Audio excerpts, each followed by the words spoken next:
Ever since my husband's company found its footing, he morphed into a stranger. His affair with another woman became brazen, as if he didn't care about hiding it anymore. When I confronted him, he dismissed my concerns with a mocking laugh. "You're worthless, living off my earnings. Be thankful I even bother with you," he spat, his contempt oozing with every word. "Get a job if you're so unhappy." Defiant, I accepted his challenge. Landing a position at his family's company, I plotted my retaliation against Michael. I'm Karen, once content as a 34-year-old homemaker, while Michael, my 36-year-old husband, managed a printing business. Our romance sparked in the corridors of our workplace. He was in sales and I in illustrations. Our love story culminated in marriage when I was 26. Once we settled into our routine, he made the bold move of resigning from his job, proposing the idea of launching a new venture together. Uncertain, I sought counsel from our trusted business partner, Bob, with whom we shared past collaborations. Bob, a seasoned CEO known for his diverse business ventures and adeptness in advertising, readily lent his support. Bob backed our endeavor and even contributed funds. I recounted, "Karen's illustrations have always impressed me," Bob remarked, his praise leaving me humbled. With gratitude, we vowed to steer our company to triumph. Just the two of us, I affirmed to Bob as we embarked on our entrepreneurial journey. Initially, we grappled with the constraints of a cramped apartment. However, with the ascent of our company, we upgraded to a sleek high-rise condominium. It was then that my husband broached the idea of me focusing solely on homemaking. "I'll hire someone else for the illustrations. Eventually, I need your full support," he asserted, his words leaving me torn. Reluctantly, I confided in Bob, our steadfast investor. "I regret to inform you, but I must step away from illustration work," I disclosed to Bob. His empathy was palpable. "It pains me to think I won't have the pleasure of witnessing Karen's illustrations anymore. Yet if you ever decide to return to it, just say the word. I'll stand by you," Bob reassured me. "Thank you, truly," I expressed my gratitude. And thus, I embraced the role of homemaker to bolster my husband's aspirations. However, my passion for drawing persisted, finding solace in sharing my illustrations on Instagram. The unexpected warmth of response has become my clandestine delight. As my husband's business flourished, our lifestyle mirrored its success. His investments yielded opulent returns, evident in the acquisition of a new car and bespoke suits from prestigious labels. While I deemed these indulgences excessive, I recognized their significance in his role as the company's figurehead. Despite his demanding schedule, he remained steadfast in our tradition of sharing dinner at home. It was a solemn pact, a sanctuary carved out for just the two of us amidst the chaos. Over these meals, he divulged the company's forthcoming ventures, a privilege that filled me with contentment. Supporting his ambitions became my source of joy. I once believed our harmonious routine would endure indefinitely. Despite the company's continued prosperity, subtle shifts began to emerge in my husband's demeanor. Gone were the animated discussions about business during our dinners. "How's everything at the company?" I inquired, met with lukewarm responses. "Everything's fine," he'd mutter, his enthusiasm conspicuously absent. Persistently, I probed for more details, only to be met with terse rebuttals. "Don't pry, you wouldn't understand. You're always here. I shouldn't have to explain every little detail." His words pierced through me, a stark departure from the understanding and camaraderie we once shared. I attempted to rationalize his behavior as fatigue or stress, but that night, as he silently retreated to our room after dinner, I couldn't shake the feeling of unease settling in. This pattern persisted, with my husband increasingly opting for dinners away from home. Feeble justifications of social obligations or client meetings replaced our once sacred mealtime together. Despite my waiting patiently, delaying my own dinner, his absence grew routine, his excuses dwindling to nothingness. Confrontation only invited his wrath, a stark departure from the partner I once knew. I felt reduced to a mere servant in my own home, the weight of his indifference crushing me to tears. We once weathered the storms of entrepreneurship together, hand in hand. Now, I found myself relegated beneath even his employees, my sacrifices met with scorn rather than appreciation. My domestic duties weren't born out of a passion for homemaking. They were a testament to my unwavering commitment to his aspirations.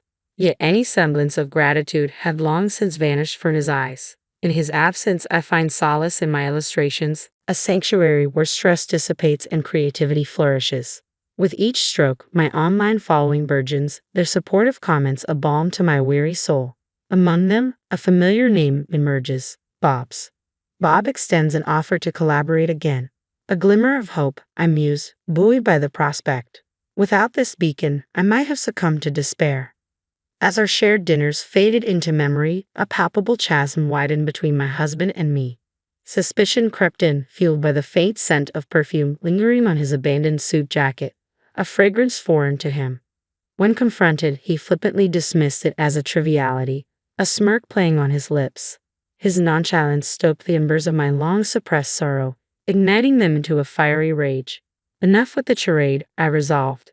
Left alone in the confines of our home, relegated to mundane chores, the gnawing fear of societal abandonment gnawed at my sanity with each passing day.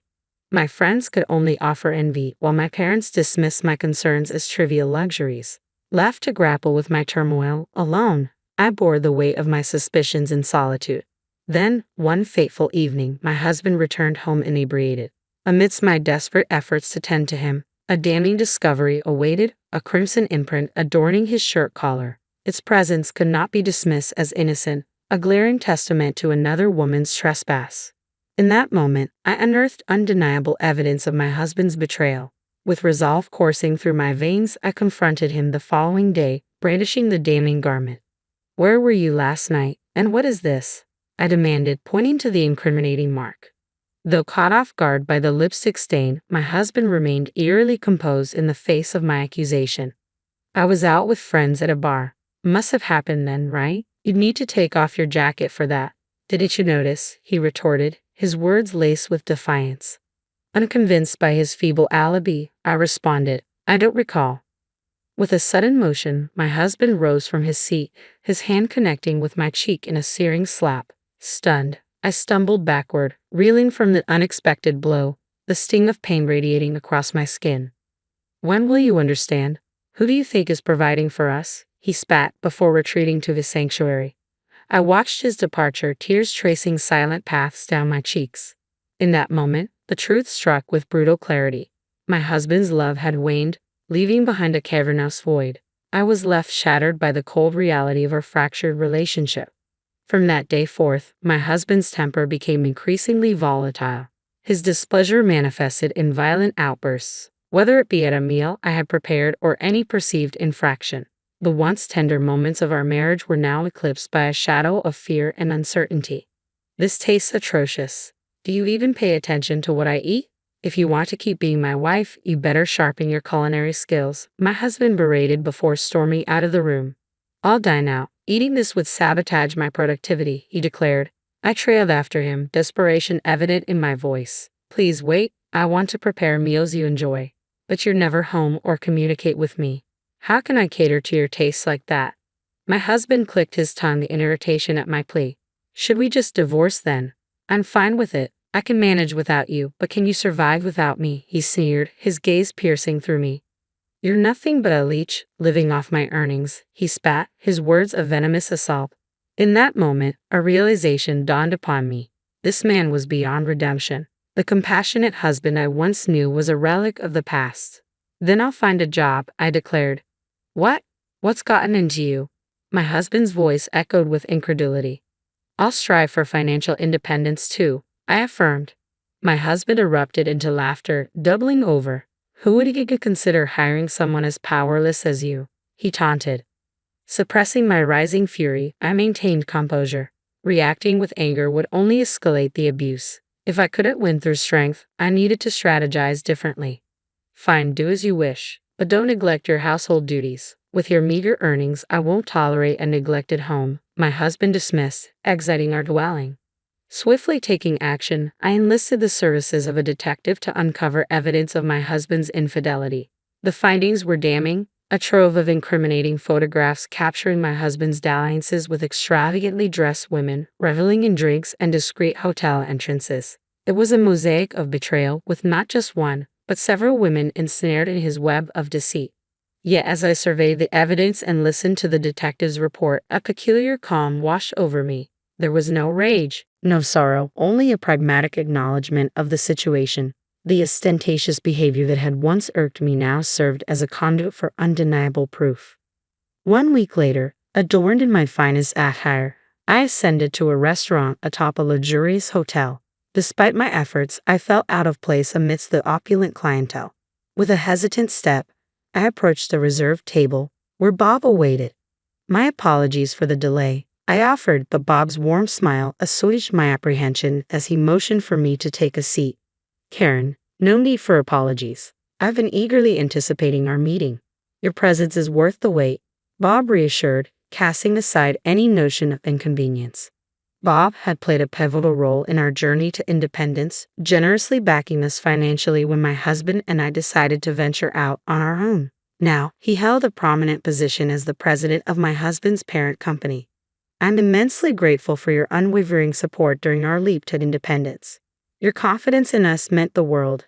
I expressed my gratitude. Bob chuckled warmly. It was a no-brainer for me. After all, our history together made it an easy decision, he replied. It's evident the company is thriving under your guidance, I observed.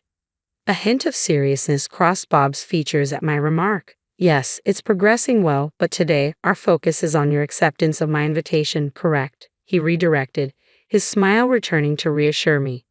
Yes, indeed, I affirmed, straightening in my seat and extending a warm greeting. Reflecting on our past interactions, I recalled Bob's genuine admiration for my illustrations. He had been instrumental in providing funding for our venture into independence, recognizing the value I brought to the table. Moreover, he had been the lone voice cautioning against the path of becoming a homemaker. Though we had lost touch, Bob's reemergence in my life through social media rekindled our connection, leading to regular exchanges via email and text messages. You always had a keen understanding of my illustrations, didn't you? I remarked. I've been a fan of your work for quite some time. I'm thrilled you never gave up on illustrating. Your decision to reach out to me caught me off guard, though, Bob confessed. Bob had extended offers for me to join his team as an illustrator on multiple occasions, but my domestic responsibilities had always stood in the way. However, after much contemplation, I had recently made the decision to accept his proposal. In a recent conversation with my husband, Bob had seemed hesitant yet determined, and now, as he locked eyes with me, a sense of anticipation hung in the air. Bob's words hit me like a bolt from the blue. Michael's company has garnered quite a negative reputation, he divulged. What? That's surprising. Michael always spoke so highly of his job. I never imagined this, I mused, taken aback by the revelation. I've been closely involved for a while now, but as the company expanded, the quality of their work took a nosedive. Missed deadlines, errors, and he seems oblivious to it all. Bob lamented. Is this reputation widespread? I inquired, a knot forming in my stomach. The company's rapid growth initially attracted positive attention. However, it's now under scrutiny for all the wrong reasons. There are even whispers of unsavory affiliations, Bob disclosed, his tone tinged with concern. I had no idea. I've been so out of touch with Michael's professional life, I realized, a pang of unease settling in. To lighten the mood, Bob chimed in cheerfully, You'll be creating illustrations for us from now on. No need to outsource anymore. It's a significant asset for our company. I appreciate your understanding and flexibility regarding my family commitments. I express my gratitude. No worries at all. We believe in maintaining a healthy work-life balance for our employees, Bob reassured with a smile. And so, I embarked on my journey working for Bob. With my sole focus on illustration tasks, there was no need for me to commute to the office. Bob graciously granted me the opportunity to work remotely, allowing me to seamlessly juggle my household responsibilities. The sheer joy of creating art, once confined to a hobby, now bloomed into a fulfilling profession. However, amidst the satisfaction of my work, I couldn't shake the longing to have more control over my time, to pursue my passion without constraints imposed by domestic duties and supporting my husband. With my newfound income, I believed I could sustain myself independently. However, as I diligently worked, one day, the abrupt sound of the door slamming jolted me from my concentration. Rushing to the hallway, I was met with my husband's furious gaze. You traitor, he seethed. Confusion clouded my mind as I struggled to comprehend his sudden outburst. To think my own wife would snatch away my job, he spat. In that moment, realization dawned upon me. My husband's ire stemmed from my collaboration with Bob. which had opened doors to additional contracts with companies affiliated with his own. This was my retaliation, my way of reclaiming power from the one who had belittled me. But irony must have been galling for him, to have his livelihood threatened by the very person he had scorned. You have no authority to dictate my actions. I'm simply carrying out my duties with your explicit consent, I asserted, holding my ground as my husband's anger simmered. If you feel compelled, go ahead and strike me. I won't hesitate to involve the authorities, I declared, unyielding in the face of his aggression. My company's downfall is on your hands. What exactly are you trying to achieve? He accused, his frustration palpable. This has nothing to do with me, I rebutted, resolute in my stance. Retrieving the divorce papers from the adjoining room, I handed them to my husband with a steady hand. We're no longer bound by matrimony. Let's not prolong this any further, I stated firmly, severing the ties that bound us together. You're divorcing me over my company's struggles. You're just after my money, aren't you? I retorted, stung by his accusation. I could have ended this marriage whenever I please, but I chose to wait.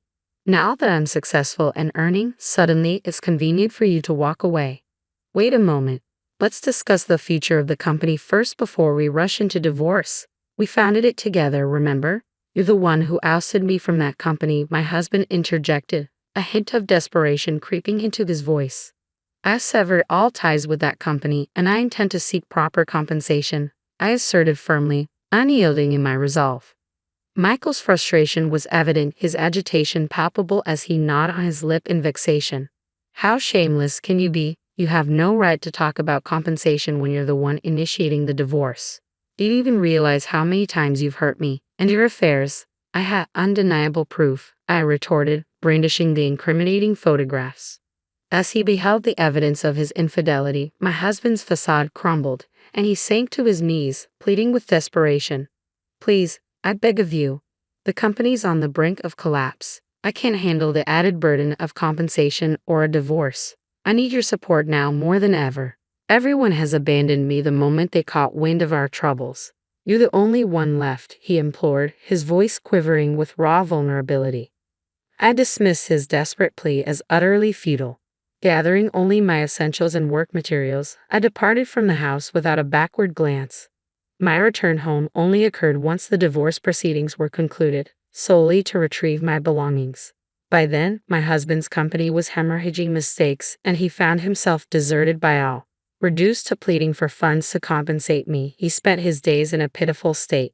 In stark contrast, I embraced solitude, forging a livelihood through my beloved craft of illustration.